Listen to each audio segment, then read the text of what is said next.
નમસ્કાર દર્શક મિત્રો, કરુણા ટોક્સમાં આપનું સ્વાગત છે. વંદે ગૌ માતરમ. દોસ્તો, કારતક મહિનો, ચૈત્ર મહિનો, હમણાં પુરુષોત્તમ મહિનો આવે છે તો પુરુષોત્તમ મહિનો, આ બધા મહિનાઓ એવા છે ખૂબ ભક્તિભાવના. શ્રાવણ મહિનો, અને આ મહિનાઓ દરમિયાન ખૂબ કથા કીર્તન ભજન વગેરે થતું હોય છે. અને આમ તો 12 મહિના આપણે કથા કીર્તન માટે તો કંઈ એવો કોઈ નિષેધ નથી, 12 મહિના કરી શકાતું હોય છે.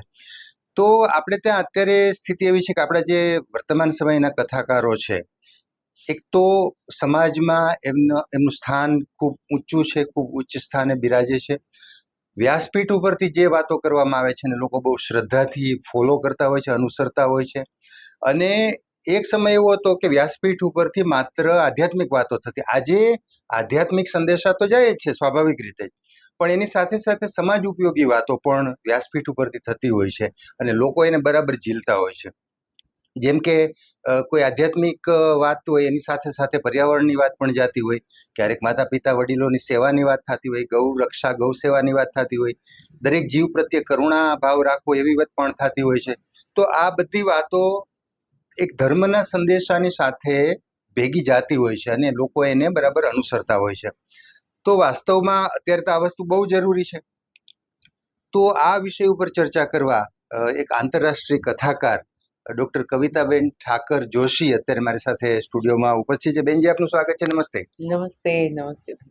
સૌથી પહેલા તો એ જણાવો કે આપે તો માસ્ટર ડિગ્રી, પીએચડી, સંસ્કૃતમાં ખૂબ અભ્યાસ કર્યો છે, શાસ્ત્રોનું પઠન કર્યું છે, કથા વર્ષોથી કરો છો, આંતરરાષ્ટ્રીય કક્ષાએ પહોંચ્યા છો.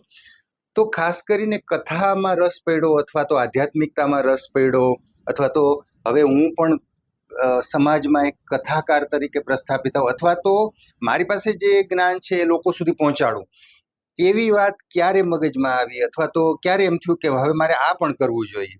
જી, કૃષ્ણાય વાસુદેવાય હરે પરમાત્મને પ્રણત ક્લેશનાશાય ગોવિંદાય નમો નમઃ. જી સર, આપની વાત એકદમ સાચી છે. સંસ્કૃતના અભ્યાસ સાથે સાથે જ્યારે આપણે વેદ ઉપનિષદ પુરાણોની વાતો વાંચતા હોઈએ, એનું અધ્યયન કરતા હોઈએ, ત્યારે સ્વાભાવિક છે કે અધ્યયનના પરિપાક રૂપે એ અધ્યયનને બીજાની સામે પ્રસ્તુત કરવાની એક આખી શ્રેણી વિભાવના એક સ્કિલ હોય છે.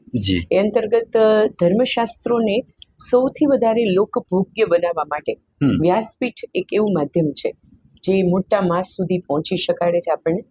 અને બીજું કે વ્યાસપીઠના માધ્યમથી હું એમ શ્યોર કહેવા માંગીશ કે આધુનિક યુગમાં જેમ લેબોરેટરીની જરૂર છે, જેમ વિજ્ઞાનના વિવિધ પ્રવાહોની જરૂર છે, એમ ધર્મશાસ્ત્રના જ્ઞાનની પણ નવી પેઢીને જરૂર છે. એટલે શાસ્ત્રો એ કેવળ જીવનના અંતિમ પડાવમાં સાંભળવાના કે સમજવાના કોન્સેપ્ટ નથી. એ જીવનના એ પડાવથી શરૂ કરવાની જરૂર છે જ્યાંથી વ્યાવહારિક જગતનું દ્વાર ખુલે છે. એટલે મને એમ થયું કે જ્યારે હું વર્ગખંડમાં મારા વિદ્યાર્થીઓને ઉપનિષદો વિશેની વાત અને એવું કરતી હોઉં ને, ત્યારે એમની જે જિજ્ઞાસા વૃત્તિ, એની જે જાણવાની તીવ્રતા, અને એમાં સાહજિકપણે એ કિશોરાવસ્થાના વિદ્યાર્થીઓએ જે રસ લેતા થયા, એના ઉપરથી મને એમ થયું કે આધુનિક પેઢીને, નવી પેઢીને આ તત્વ સાથે જોડવી જોઈએ. અને એનું સૌથી સરળ માધ્યમ વ્યાસપીઠ છે. એટલે મેં આ પ્રકલ્પ મારા જીવનમાં શરૂ કર્યો, મારું લક્ષ્ય બનાવ્યું, અને આજે વ્યાસપીઠ દ્વારા લોક શિક્ષણ તો થાય જ છે, પણ જીવનના એવા કેટલાય તબક્કા જે લોકોને આંતરિક જાગૃતિની સાથે વ્યાવહારિક સામાજિક જાગૃતિ માટે પ્રેરણાદાયી બને એ પ્રકારનું વ્યાસપીઠનું, આધુનિક વ્યાસપીઠનું કાર્ય છે. જી, વાહ, ખૂબ સરસ આપે વાત કરી. અચ્છા, સામાન્ય રીતે કથાકાર છે કોઈ એક કથા, એક વિષય ઉપર કામ કરતા હોય છે. દાખલા તરીકે કોઈ રામકથા કરે છે, કોઈ ભાગવત કથા કરે છે, કોઈ શિવ પુરાણ કરે છે, વિષ્ણુ પુરાણ કરે છે. આપે તો એમાં એક મલ્ટી ડાયમેન્શનલ જેને કહેવાય, ઘણા બધા પુરાણો અથવા તો ઘણી બધું, થોડો આપનો વિષય છે તો આપ વધુ સારી રીતે સમજાવી શકશો. અત્યાર સુધીમાં કયા કયા વિષય ઉપર અથવા તો કયા કયા જે આપણા શાસ્ત્રો છે, પુરાણો છે, એના ઉપર આપે કથા કરી છે, અને આવતા દિવસોમાં કોઈ હજી વધારે આમાં ઉમેરો કરવાનો હોય તો થોડી એની પણ વાત કરી દો. જી, ચોક્કસ. મેં જનરલી અમારે વ્યાસપીઠ એટલે શ્રીમદ ભાગવત, એ બંને પર્યાય છે.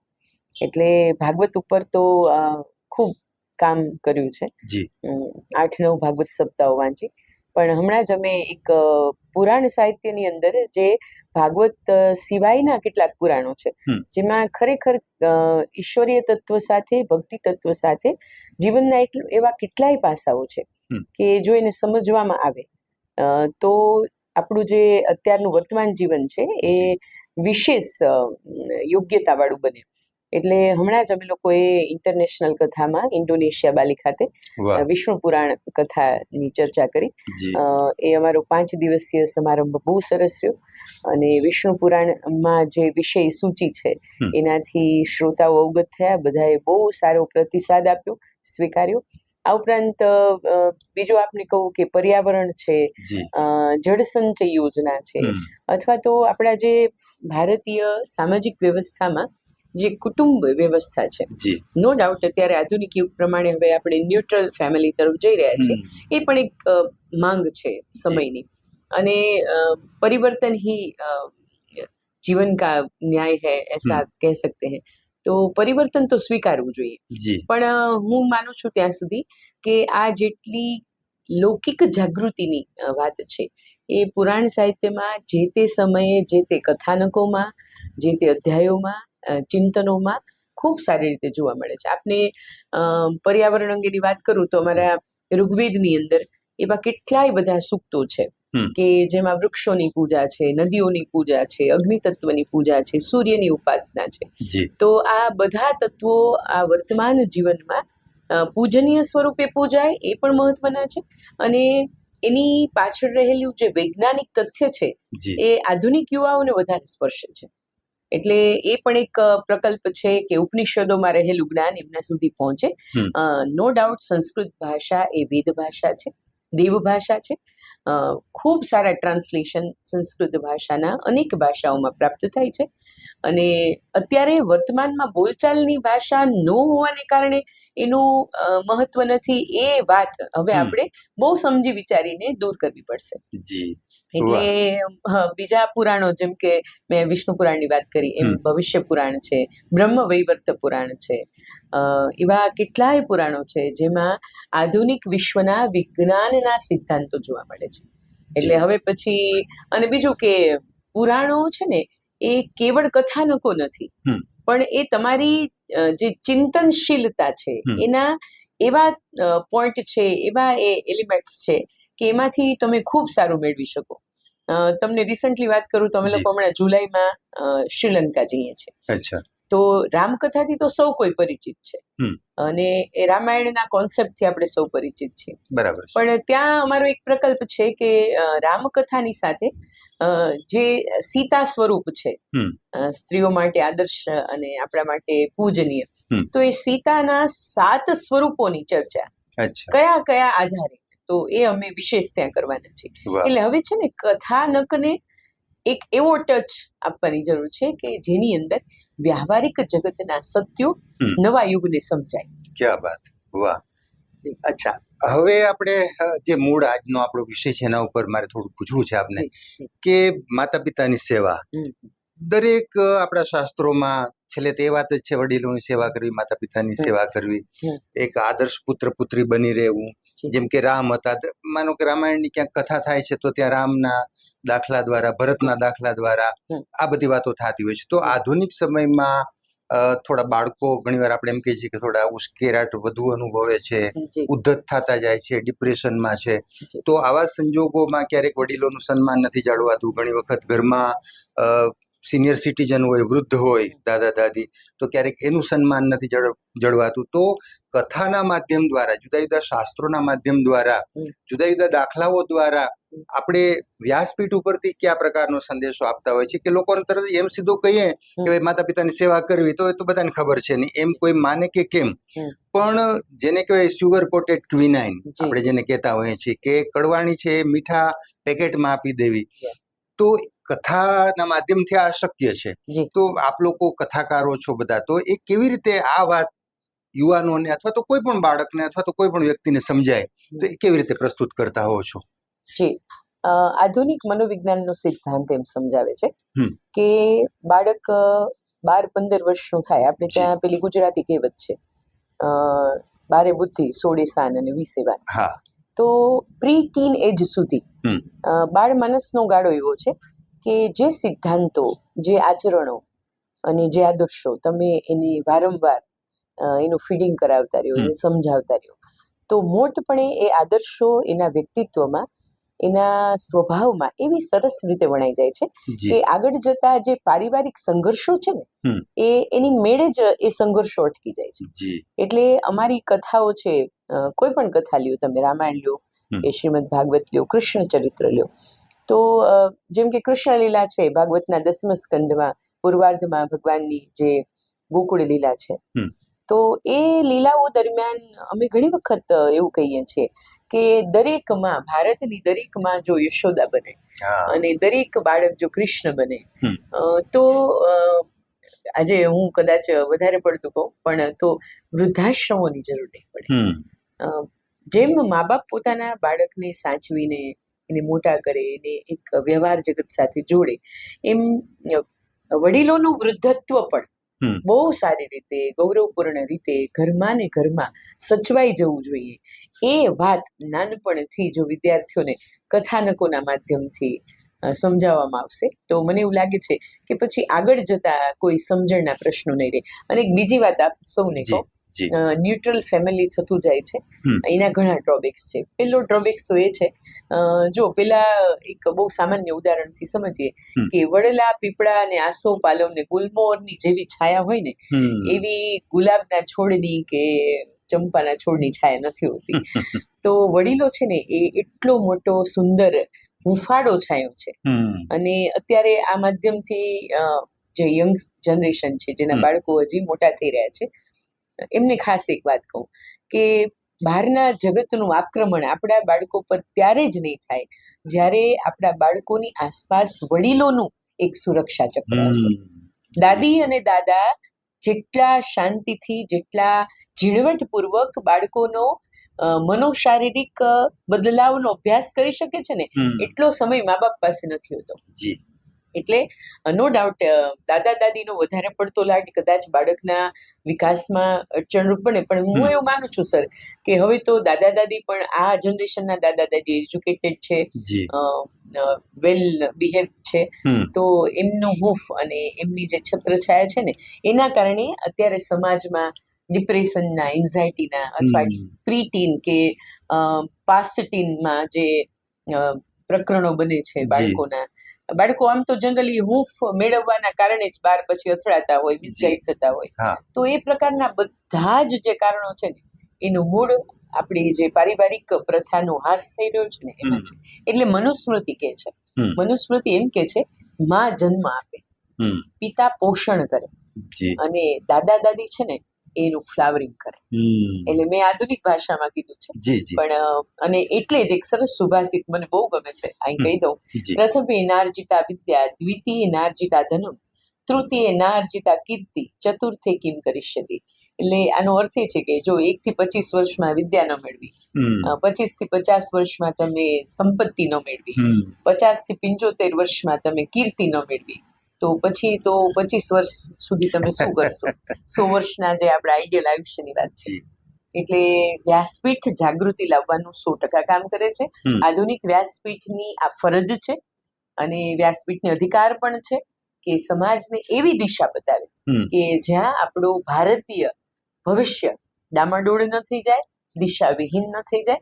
અને અમે તો હંમેશા ભાગવત કરીએ કે કોઈ પણ કથા કરીએ ત્યારે કહીએ, અને આપણા વેદોમાં પણ કીધું છે કે માતૃદેવો ભવ, પિતૃદેવો ભવ, અતિથિ દેવો ભવ. એટલે એ વાત તો, અને અત્યારે આપને જાણીને આશ્ચર્ય થશે કે આધુનિક શિક્ષણ પ્રણાલી પણ આવા બધા ભારતીય સમાજની આદર્શોના પ્રકરણો હવે નવા સિલેબસમાં સમાવી રહી છે. NEP 2020. યસ, હા. એટલે નવી શિક્ષણ નીતિ આના માટે સજાગ છે, સંસ્કૃત ભાષાના સંવર્ધન માટે સજાગ છે. અને અમને બહુ હરખ થાય છે, હર્ષ થાય છે કે આપણા પાસે જે રત્ન રહેલું છે, એ રત્ન પર જે મધ્યકાલીન યુગની ધૂળ ચડી ગઈ હતી, ગુલામી પ્રથાની જે ધૂળ ચડી ગઈ હતી, એ ધીમે ધીમે હવે નષ્ટ થઈ રહી છે. અને આધુનિક ભારત એન્ઝાયટી મુક્ત અને કોઈ પણ પ્રકારના મનોવૈજ્ઞાનિક કોઈ વિકૃતિઓ થી મુક્ત થઈ અને બહુ સારું સમગ્ર વિશ્વને ભારત એક બહુ સારું વસુધૈવ કુટુંબકમના ભાવવાળું ચિત્ર રજૂ કરશે. તમે જુઓ છો અત્યારે યુદ્ધની જે પરિસ્થિતિઓ છે, અને બીજું વિદેશોમાં આપણે જોઈએ તો કિશોરાવસ્થા દરમિયાનનો જે રોષ છે એ યુવાવસ્થામાં પરિણમીને પછી અનેક રાજકીય ચેન્જીસ આવે છે. તો આપણે તો ભગવદ્ ગીતામાં પણ છે કે કર્મણીય વાધિકા રસ્તે માં ફલેશુ કદાચન. તો આપણા બાળકોનો ઉછેર એમ જ થવો જોઈએ, કર્મ ફળની આશા રાખ્યા વિના એક મહેનત અને એક લક્ષ્યની સિદ્ધિ, એ નો ડાઉટ. અને બીજું, ભારત પાસે બધું જ છે sir, everything is heaven here. અને ભારત એક સ્વર્ગની ભૂમિ વર્ષોથી કહેવાતી અને ફરીથી થઈ રહી છે. તો આપણા પર્યાવરણ વિશે આપણે સૌ જાગૃત બનીએ, વધારે વૃક્ષો વાવીએ. હવે તો તમે જુઓ છો જળ તલાવડીના કોન્સેપ્ટ પણ થઈ રહ્યા છે, અને જ્યાં જ્યાં એવી ભૌગોલિક પરિસ્થિતિ હોય ત્યાં સરસ જળ ભંડાર બને, અને છોકરાઓ બહુ જાગૃત થયા છે. જો તમે આપણે આ કરુણા ફાઉન્ડેશન દ્વારા આપણે પેલા કુંડા વેચીએ છીએ, પાણીના કુંડા, ચકલીના માળા, તો લગભગ યંગ છોકરાઓ જ દાદા દાદી સાથે લેવા આવતા હોય છે, અને એ લોકોને કેરિંગ કરવું છે કે હવે આપણી આસપાસ ચકલીઓ આવે, આપણે છાયાવાળા ઘટાદાર વૃક્ષો વાવીએ. તો આ બધું આ કથાના માધ્યમથી બહુ સારું થાય છે અને થશે એવી મારી શ્રદ્ધા છે. જી, અચ્છા, એક એ પણ મારે જાણવું છે કે પર્યાવરણની જે વાતો હોય, હવે આપણું કોઈ પણ શાસ્ત્ર લઈ લઈએ તો એમાં વૃક્ષો છે, નદી છે, બધું, એટલે પર્યાવરણથી તો આપણા શાસ્ત્રો ભર્યા પડ્યા છે એમ કહેવાય. અને મૂળ તો આપણે સવારમાં ઉઠીને પૃથ્વીને પ્રણામ કરનારા લોકો, જે સમુદ્ર વસને દેવી, ત્યાંથી આપણે શરૂ કરીને પછી જમીન ઉપર પગ દઈએ છીએ. પણ છતાંય આજે હજી પર્યાવરણના પાઠ ભણાવવા પડે છે, વૃક્ષો એટલા કપાય છે. આજે આપણે જોઈએ છીએ રાજકોટ જેવા શહેરમાં 44.3 ડિગ્રી તાપમાન 2 દિવસ પહેલા હતું. સૌરાષ્ટ્રના કેટલા બધા શહેરોમાં, ગામોમાં આ પરિસ્થિતિ છે. તો હવે વૃક્ષોની વાત કરીએ, અથવા તો પ્લાસ્ટિકનો ઉપયોગ ઘટાડવાની વાત કરીએ, અથવા તો કોઈ પણ પ્રકારનું, એટલે પાણી બચાવની વાત કરીએ, ચેક ડેમોની વાત કરીએ, ઘરનું પાણી ઘરમાં રાખવાની, બોર રિચાર્જની વાત કરીએ, તો આ બધા આધુનિક સમયના સંદેશા છે, પણ છે ક્યાંક મૂળ એના આપણા શાસ્ત્રો સાથે જોડાયેલા છે. તો એને ફરીથી આજે કથાકારોએ યાદ કરાવવા પડે છે વ્યાસપીઠ ઉપરથી, અને એ કામ સરસ રીતે આપ સૌ કરી રહ્યા છો. તો ખાસ કોઈ એવા એક બે અનુભવો આપની પાસેથી સાંભળવા છે કે કથાના માધ્યમથી આ વૃક્ષોની વાત કરી હોય, કોઈ દાખલા સાથે વાત કરીએ પાણી બચાવવાની, પછી જળ જે અત્યારે અશુદ્ધ થઈ રહ્યું છે, કચરો, કેમિકલ નદીઓમાં ઠલવાય છે, તો ક્યાંક કૃષ્ણએ કાળી નાગ નાથો, તો એને ક્યાંક અત્યારે એની સાથે જોડી શકીએ, કાળી નાગ નાથવો એટલે જળનું પ્રદૂષણ દૂર કરવું. હા, તો એ રીતે ક્યાંક આપ લોકો બધા એ જેને કહેવાય મેચઅપ કરતા જશો. તો થોડાક એક બે ચાર દાખલા એવા સાંભળવા છે કે વૃક્ષોની વાત જ્યારે કરો ત્યારે કોઈ શાસ્ત્રનો ઉલ્લેખ કરતા હો, પાણીની વાત, પાણી બચાવવાની, જળ શુદ્ધિની, પ્લાસ્ટિકનો ઉપયોગ ઘટાડવાની, તો એ કથાના માધ્યમથી આપણે કેવી રીતે કરતા હોઈએ છીએ? ચોક્કસ. મારી એક ભાગવત સપ્તાહ હતી ને, તો એ દરમિયાન ટીનેજર્સ, એ લોકોના પરિવારના લોકોના બાળકો બેઠા હતા, યંગ જનરેશન, અને બરાબર 10મ સ્કંદમાં ઉત્તરાર્ધમાં કૃષ્ણ લીલાની વાતો થતી હતી. તો તમે આપ જેમ કાલિયા દમનની વાત કરી, એ ભગવાનનું એક બહુ દિવ્ય સ્વરૂપ છે. ગોવર્ધન ધારણ લીલા વખતે હું બાળકોને સમજાવતી કે ભગવાન કૃષ્ણએ ઇન્દ્રનો વિરોધ નહીં, પણ એક નવો જ કોન્સેપ્ટ ગોકુળવાસીઓને આપ્યો કે તમે જો ગોવર્ધનની પૂજા કરશો તો એના ભૌગોલિક સ્વરૂપને કારણે જ ગોકુળની અંદર વરસાદ વરસે છે. તો પર્વતની ગોવર્ધન છે ને, એની વર્ષા છાયા પ્રદેશમાં ગોકુળ, મથુરા, વૃંદાવન આવે છે. તો ભગવાને એ સમયે પણ એ જાગૃતિ માટે કામ કર્યું કે ગોવર્ધનની પૂજા કરો, પર્વતનું સંવર્ધન થવું જોઈએ. આજે જે આડેધડ પર્વતો કપાય છે, જે સિમેન્ટના જંગલો થઈ રહ્યા છે, વૃક્ષો કપાય, તો આપને જાણીને આશ્ચર્ય થશે કે કથાની પૂર્ણાહુતિ થઈ પછી 8 થી 10 એ લોકોના ફેમિલી મેમ્બર્સ આવ્યા અને મને પૂછ્યું કે બેન, અમે આ વ્યાસપીઠમાં અમે પોથી તો લખાવી હતી, પણ અમે હવે આપને એવી બાંહેધરી આપી છે કે છોકરાએ કીધું એમ કે અત્યારે અમે 18-19 વર્ષના છીએ, પણ અમે અમારા દરેક જન્મદિવસ ઉપર અમને જેટલા વર્ષ થશે ને એટલા વૃક્ષો અમે વાવશું. ક્યાં વાત! અને એ વૃક્ષો વાવશું નહીં, ઉછેરશું, એની સાથે દર જન્મદિવસે સેલ્ફી લેશું અને તમને મોકલશું. અને બીજું કે એમનો પાછો એક બીજો કોન્સેપ્ટ હતો, હમણાં એ બહુ ચાલે છે કે વૃક્ષો વાવીએ, ઘટાદાર વૃક્ષો વાવીએ. દાખલા કે આપણે હવે જાંબુની સિઝન આવશે, તો જાંબુ છે, દ્રાક્ષ છે, ખારેક છે, કેરીની ગોટલીઓ છે, તો હવે તમને જાણીને કે સાવ નવો પ્રકાર છે. આપણે ખાઈએ ને એટલે એના ઠળિયાની હવે અમે કચરામાં નથી નાખતા, એને ધોઈ સાફ કરી એને તડકે એક ડીશમાં સુકવીને થોડા કડક થઈ જાય પછી કોથળીમાં બાંધીએ. ચોમાસામાં આપણે બધે ફરવા જતા હોય, સાતમ આઠમમાં આજુબાજુના વિસ્તારો, તો શું કરવાનું છે, માત્ર એ કોથળી ખોલીને એ બીને વેરી દેવાની છે. કુદરત એનું કામ કરશે. બરાબર છે. ઈ 5-7 વર્ષે એ ક્યાંક જાંબુડા ઉગી નીકળશે, 5-7 વર્ષે એ ઠળિયામાંથી ક્યાંક ખારેક ઉગી નીકળશે. તો આ ગોટલીઓ પણ આપણે બધી જ ગોટલીઓનો કઈ મુખવાસ નથી કરી શકતા. તો હવે આપણે ત્યાં પેટીઓ આવે છે, એ ગોટલી કચરામાં નહીં નાખતા, 2 જ મિનિટમાં વોશ બેસિનમાં ધોવાઈ જશે અને 2 દિવસમાં સુકાઈ જશે. કોથળી ભરી લેજો, તો પછી જ્યાં તમે ફરવા જાઓ ત્યારે હાઈવે પર એ ગોટલીઓનો ઘા કરીને નાખજો. આંબા ઉગશે, પક્ષીઓ ખાશે અને આપણને કુદરતી વૃક્ષારોપણનું એક સરસ પુણ્ય પણ પ્રાપ્ત થશે. એટલે આવા મને ઘણા અનુભવ થયા છે. અમારા હમણાં 1 સપ્તાહમાં અમે રૂક્ષ્મણી વિવાહ કર્યા, તો ત્યાં તુલસીના છોડ વેચ્યા એ યજમાને કે બેન મારે બધાને તુલસીના છોડ આપવા છે. મેં આપો 250-300 તુલસીના છોડ એમણે બધાને ગિફ્ટ આપ્યા. એટલે એક આધુનિક આ એક પહેલું પગથિયું છે. હું એમ નથી કહેતી તરત ને તરત રિઝલ્ટ, બરાબર છે, પણ અહીંથી અમે શરૂ કરીએ. બીજું અમે એ શરૂ કરીએ છીએ કે પેલા ખાખરાના પાંદડાના પડિયામાં પ્રસાદ આપીએ, એટલે પ્લાસ્ટિક વેસ્ટ મટીરિયલનો યુઝ થાય. અને બીજું કે પછી એવો પ્રસાદ આપીએ કે હથેળીમાં જ સમાઈ જાય, એવા ને એવા ટાઈમે જમાઈ જાય. ઘરે લઈ જવો છે તો સ્ટીલની ડબરીઓમાં લઈ જાય. તો બસ આ એક એવા નવા પ્રયોગો છે અમારા, એને કારણે થોડી સમાજની અંદર જાગૃતિ આવશે. અને રિસાયકલિંગ એક નવો મારી વ્યાસપીઠ પર એક નવો પ્રોજેક્ટ છે કે આ છે ને ઉપભોક્તાવાદનો સમય છે, યુઝ એન્ડ થ્રો વાળો સમય છે. બરાબર છે. તો 1-2 દશકા એવા થઈ ગયા યુઝ એન્ડ થ્રો વાળા, જે કોઈ વસ્તુ તમે ઉપયોગ કરો ને પછી ફેંકી દો. પણ હવે જો પૃથ્વીને બચાવી હશે, અને એમ કઈ મંગળ ઉપર જીવન ઝડપથી સરળ નથી. એલન મસ્ક પ્રયોગો કરી રહ્યા છે અને મે બી આપણે પણ ઈચ્છીએ કે મંગળ ઉપર વેકેશન કરવા જઈએ. પણ યુઝ એન્ડ થ્રો વાળી જે મેન્ટાલિટી છે, જે ઉપભોક્તાવાદ તરફ જઈ રહી છે, એને બ્રેક લગાવવી જોઈએ. માટીના વાસણોનો ઉપયોગ કરીએ. તમને ખબર છે સર, જાપાનમાં એક કલા છે, અત્યારે મને એનું નામ યાદ નથી આવતું. કોઈ પણ તૂટેલી વસ્તુ છે ને, એને એ વસ્તુને એટલી કલાત્મક રીતે એ સોનેરી રંગથી અથવા સોનાથી કે ચાંદીના ઢોળથી એ સાંધી દે છે. અને એ કલાનો જાપાનમાં એટલો વિકાસ થયો છે કે એ એક અત્યારે, અને એ વસ્તુ તમે ખરીદો ને તો એ પ્રમાણમાં કોસ્ટલી પણ હોય છે, કારણ કે સાંધ્યું હોય ને એવું લાગે, એ વાસણ તૂટેલું કાચનું માટીનું સાંધ્યું હોય એવું લાગે જ નહીં. તો એ એક નવો કોન્સેપ્ટ છે. Globalisation means what? Globalisation means એ નહીં કે ચાઇના અમેરિકાની વસ્તુ આપણે વાપરીએ, પણ ગ્લોબલનો અર્થ એ છે કે વૈશ્વિક લેવલે જે કોઈ આદર્શો છે એ ઇમ્પ્લાન્ટ કરીએ, ઇનબિલ્ટ કરીએ આપણી જીવનશૈલીમાં.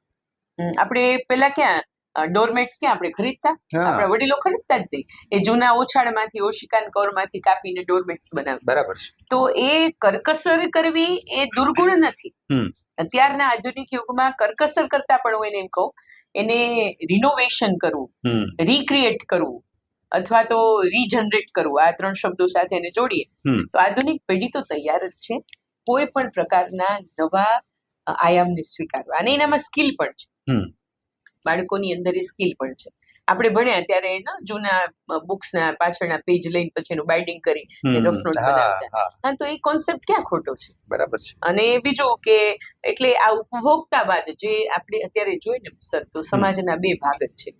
એક એકદમ રીચ વર્ગ છે, એક મધ્યમ વર્ગ જેને ઝડપથી રીચ થઈ જવું છે. પણ રીચ મીન્સ વોટ? વસ્ત્રો, કપડા, સારી લાઈફસ્ટાઈલ, ઇટ્સ ઓકે, પણ ખરેખર એનરીચ અને રીચ થિંકિંગ થવાનું છે. અને એટલે જ બહુ સારું કોટેશન છે કે સિમ્પલ લાઈફસ્ટાઈલ રાખવી જોઈએ અને એકદમ આદર્શ વિચારો રાખવા જોઈએ. Simple living and high thinking. તો વ્યાસપીઠે આ કામ કરવાનું છે. માત્ર કથાનકો નથી કરવાના, માત્ર વૃદ્ધોની એમને બેસાડીને સંભળાવવાનું નથી, પણ એમના દ્વારા એમના ઘરમાં જે નવું જનરેશન ડેવલપ થઈ ગયું છે એમાં એ સિદ્ધાંતોના આદર્શો મૂકવાના છે. જી, ખૂબ સરસ, ખૂબ સરસ આપ ચર્ચા કરી રહ્યા છો. મને લાગે છે જે લોકો અત્યારે આ ઇન્ટરવ્યુ આપણું જોઈ રહ્યા છે એમને પણ ખૂબ પ્રેરણા મળતી હશે, ખૂબ સરસ રીતે સમજાતું હશે અને ભવિષ્યમાં કેવું થઈ શકે છે એનું એક કલ્પના ચિત્ર પણ એની સામે આવતું હશે.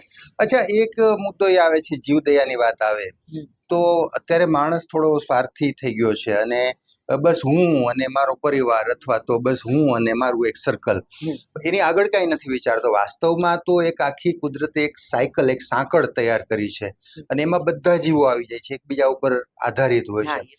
તો મને લાગે છે કે જે શિવજીનો પરિવાર છે મહાદેવનો, તો ત્યાં નંદી છે, ત્યાં ઉંદર છે, ત્યાં કાચબો છે, ત્યાં મોર છે, એના પરિવારની જ વાત કરીએ તો મને લાગે છે કે ક્યાંક એ જ મહાદેવનો પરિવાર જ આપણને એવો સંદેશો આપે છે કે ભાઈ બધું સાથે રાખવું જરૂરી છે.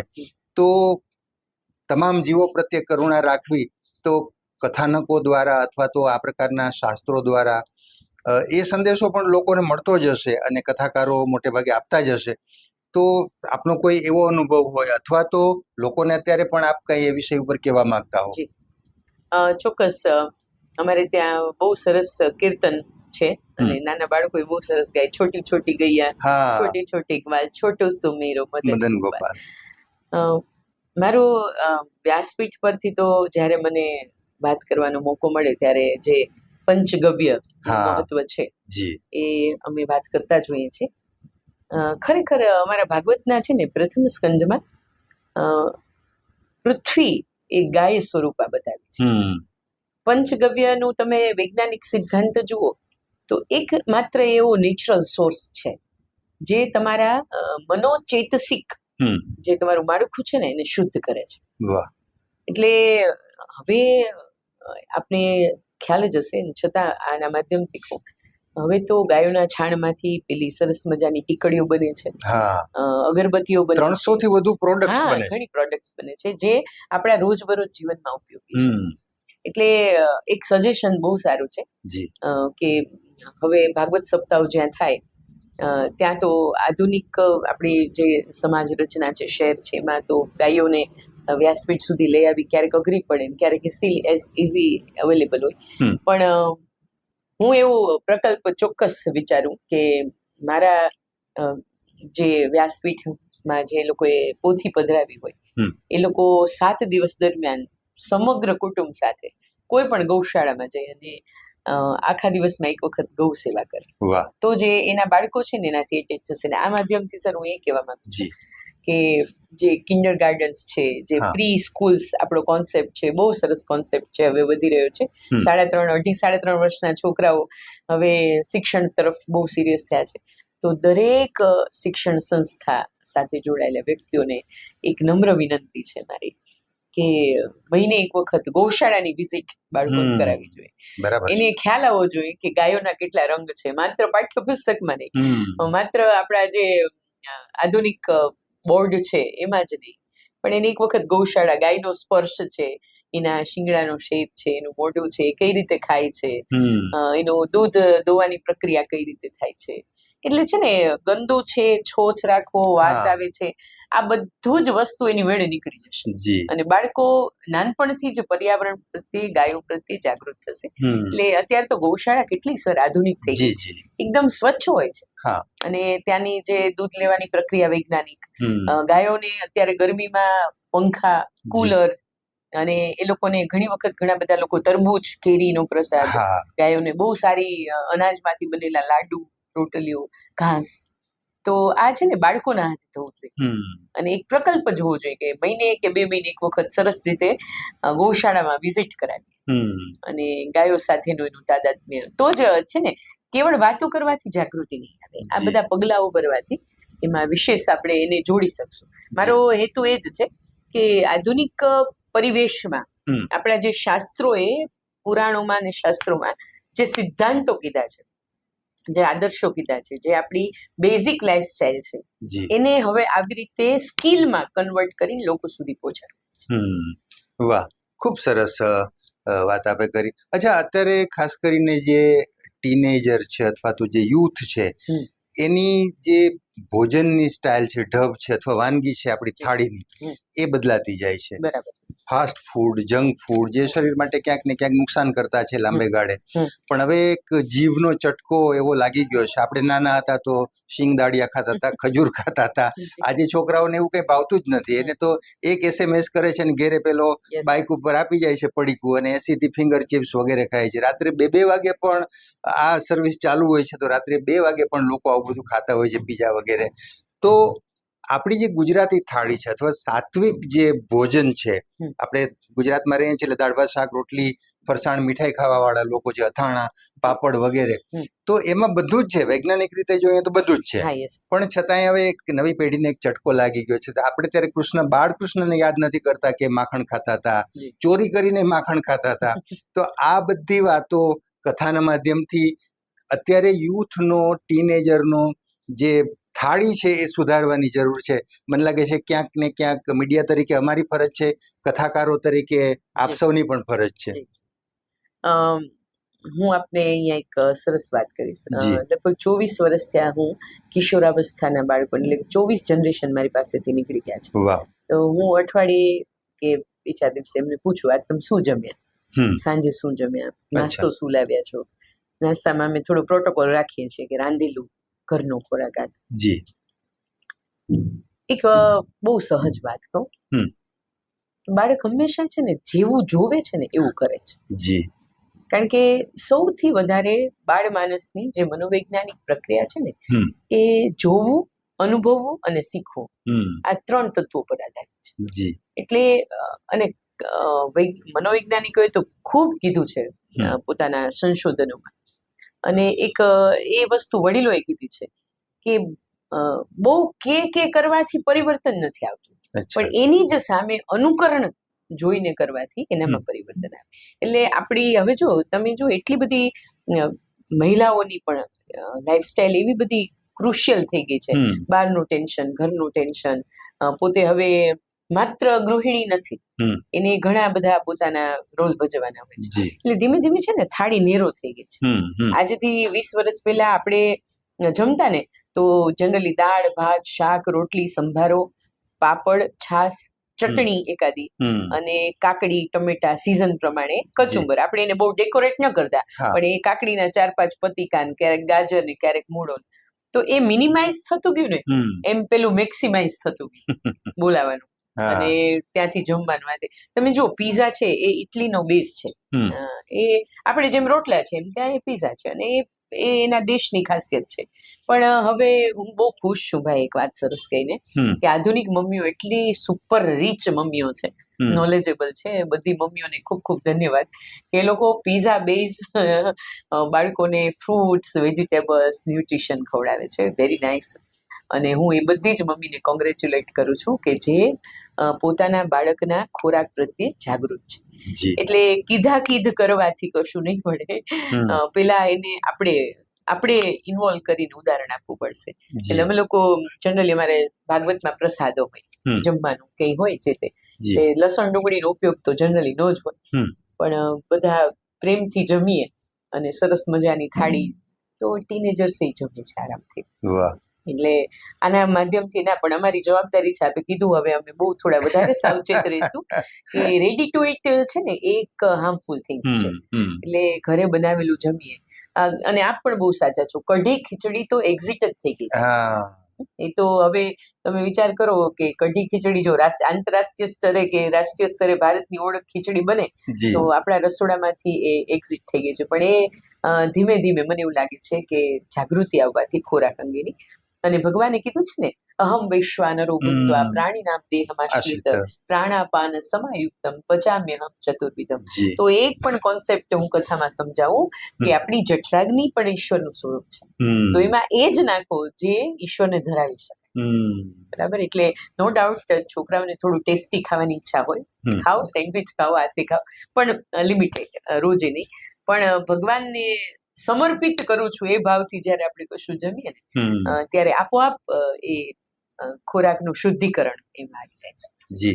અચ્છા, આપના ભાવિ આયોજનો થોડીક એના વિશે આપણે 1-2 ઉલ્લેખ તો કરી રહ્યો કે ભાઈ અમે શ્રીલંકા જવાના છીએ, પણ ભવિષ્યમાં ભલે અન્ય દેશોમાં જવાના હશો, ભારતમાં કથા અન્ય શહેરોમાં કરવાના હશો, પણ ઉપરાંત કયા પ્રકારની કથા કરવી છે, અથવા તો કે અત્યાર સુધીમાં કોઈ વિષય ઉપર આપણે જેને કહેવાય કે કોઈ હાથ ન અજમાયો હોય એવો કોઈ વિષય લેવાના હોઈએ, અથવા તો કંઈ કલ્ટિવેટ જેને આપણે કહીએ કોઈ નવું ક્ષેત્ર ખેડાણ કરવાના હોઈએ, તો એવું જે કંઈ આપના મનમાં હોય, ભલે 4-6 મહિને, વર્ષે, 2 વર્ષે પણ શક્ય બને, જરૂરી નથી કે કાલે જ થઈ જાય, તો આપના મનમાં ભવિષ્યના કયા આયોજનો છે, થોડી અમારા દર્શકોને એ પણ વાત કરો.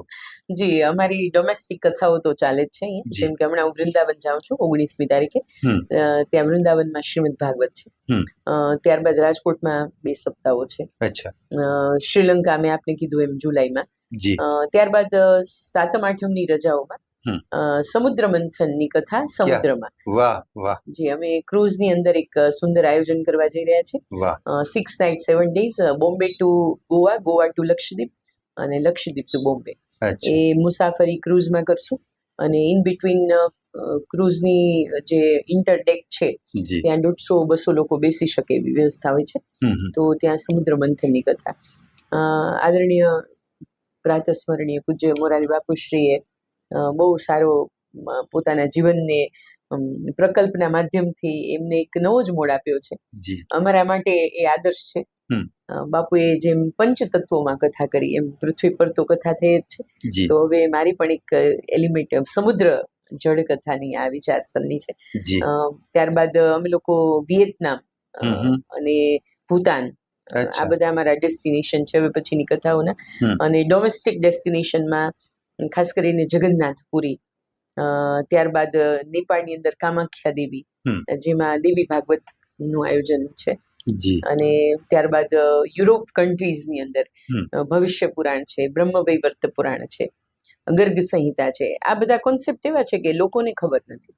અને મને જ્યારથી હું ભણતી ત્યારથી મને એવું લાગતું હંમેશા કે બધું જ જે વેલ્યુબલ છે ને એ બધું જ લોકો વચ્ચે જવું જોઈએ. અને બધાનો અધિકાર છે, જીવ માત્રનો અધિકાર છે ઈશ્વરની પ્રાપ્તિ કરવી. જીવ માત્રનો આમ જોઈએ ને તો જીવનનું લક્ષ્ય જે છે, દરેક દાર્શનિકને તમે જોજો એના ઉપદેશનું એક ફંડામેન્ટલ એ હશે કે જીવન ભગવાને આપ્યું છે તો એનું લક્ષ્ય શું છે? એકમાત્ર લક્ષ્ય છે ઈશ્વરની ખોજ, જે શરૂ થાય છે આંતર ખોજથી.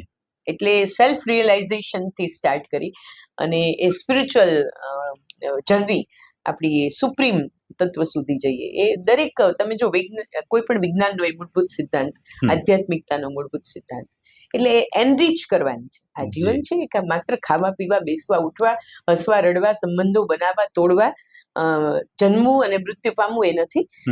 એ જીવન સ્ટેપ બાય સ્ટેપ. હું એમ નથી કહેતી કે તરત મોક્ષ મળી જાય, એટલું બધું ઇઝી ગોઈંગ એ નથી. અને સમજ્યા વિના કોઈ વસ્તુ મળે ને ત્યારે એની કોઈ કિંમત નથી હોતી. એટલે ભગવાને સરસ જીવન, જો આપણને આપણી પ્રાઇમરી થિંગ્સ બધી ભગવાને ઇઝીલી અવેલેબલ કરી છે, તો ચોક્કસ જે સામાજિક કાર્યો આપણા પૂરા થઈ જાય અથવા તો આપણી જવાબદારી ઓછી થતી જાય, તો વ્યક્તિગત જવાબદારી સમજીને આગળ વધવું જોઈએ. એટલે વિદેશોના પ્રકલ્પો પાછળનું રીઝન આ છે કે ત્યાં આપણું જે ભારતીય સમાજ છે, હમણાં એક બહુ સારી ટોરેન્ટોની કથાનું પણ એક સરસ આમંત્રણ મને આવ્યું છે. તો ત્યાં પણ મારું વિઝન આ છે કે લોકોને ખ્યાલ આવે કે અમે જે ભારત આજથી 50 વર્ષથી છોડીને આવ્યા છીએ, એ ભારતના મૂળમાં કઈ ગંગા વહે છે. એટલે આ એક આ જ્ઞાનની ગંગાની વાત છે. અને એને તો પછી કોઈ સીમાઓ ન હોઈ શકે, એ અમર્યાદિત હોય. અને પરમ તત્વની પ્રાપ્તિ તો મને એવું લાગે છે કે જ્યારે ચિંતનની ભૂમિકા વિશેષ રીતે બુદ્ધિના પણ પડોળોને તોડીને અથવા તો વિચારના જે લિમિટેશન્સ છે એને તોડીને જ્યારે ભાવ જગતમાં કન્વર્ટ થાય ને પછી જ્ઞાન માર્ગે આગળ વધીએ, તો આઈ થિંક સો કે શ્રદ્ધા મેં લભતે મોક્ષમ, હું એમ કહી શકું. મેં થોડું આ બદલાવ્યું છે કે જો તમારી શ્રદ્ધા હોય ને, કોણ કહેતા હૈ આસમાન મેં સુરાગ નહીં હો સકતા, એક પથ્થર તો તબિયત સે ઉછાલો યાર. વાહ જી. અચ્છા, મોટે ભાગે બહેનો પાસેથી એક વાક્ય વારંવાર સાંભળવા મળે છે, એ સાચા પણ હશે, કે અમને સમય રહેતો નથી. તો એમની વાત સાચી પણ હશે, પણ મોટે ભાગે એવું પણ જોયું છે, દાખલા તરીકે આપ છો તો આપ જોબ કરો છો, ગ્લોબલી કથા કરો છો, ગૃહિણી હોવાના નાતે ઘરમાં પણ ધ્યાન આપવું પડતું. હા બિલકુલ. અને ઘરનું કામ પણ કરવું પડતું. ઠીક છે, અત્યારે આપણે થોડા પેલા આપણા કામવાળા બહેનો હા, yes, આવતા હોય છે હા. એ થોડીક મદદ લે ઓકે, હમ. પણ જે લોકો કાંઈ જ એટલે ગૃહિણી હોવું એ 24 કલાકની જવાબદારી છે, જે આપણે સ્વીકારીને વાત કરીએ છીએ. પણ આપના જેવા લોકો છે જે દાખલા તરીકે જોબ કરે છે, કથા કરે છે, ઘરમાં ધ્યાન આપે, તો કેવી રીતે ટાઈમ મેનેજ કરો છો? Yes. ખાસ કરીને જે બહેનો માત્ર ગૃહિણી છે એમને આમાંથી પ્રેરણા મળે એટલા માટે આ પ્રશ્ન જી પૂછું છું. જી જી થેન્ક યુ સર, બહુ સરસ, મને ગમ્યું આ ક્વેશ્ચન. હું એમ કહું છું, મને જ્યારે કોઈ આવું પૂછે ને ત્યારે કે મારી પાસે 24 નહીં 48 કલાક દિવસના હોય છે. અચ્છા. એટલે અને બીજું એક કલાકોની મર્યાદાઓ છે ને જીવન નથી. હમ.